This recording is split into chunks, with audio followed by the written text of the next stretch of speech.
আজিৰ দিনটোত যে মোৰ এনেকুৱা লাগিছে আজি মই নিজে কাম কৰিব জনা নাই নে কি হ'ল মোৰ আজি মানে কামবোৰ ইমান শেষ কৰিব পৰা নাই। তাৰপিছত এইফালে অকণমান সময় আজৰি পাই আহিছোঁ দোকান ঘৰটো চাবলৈ, বাৰীয়ে দিয়ে আহিছোঁ, যিহেতু আজি দাদা এজনে ইয়াত পটিন কাটিবলৈ আহিছিলে। তাৰপাছত এয়া কাম কৰি আছে আৰু এইফালৰবোৰ হোৱাহি নাই, আগফালৰ ৰুমটো কৰি আছে।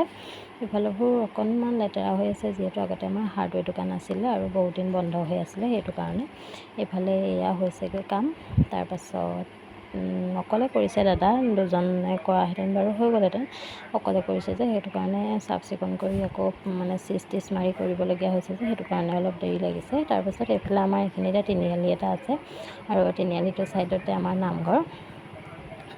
তাৰপাছত এয়া জেওৰাবিলাকো নতুনকৈ দি দিয়া হ'ল, ধুনীয়া লাগিছে।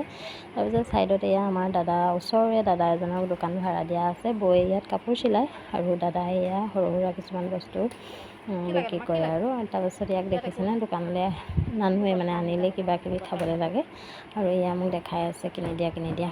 তাৰপিছত এইফালে মই ইমান ৰ'দ মানে ছাঁহলৈ বুলি আহিছোঁ আৰু এইফালে দেখিছেনে এইকণ সময়হে মানে অকণমান আজৰি পাইছোঁ আৰু আকৌ কাম আৰম্ভ হ'বই, পিছবেলা ঘৰ সৰা চোতাল সৰা এনেকৈয়ে আৰু থাকিব লাগিব নহয়।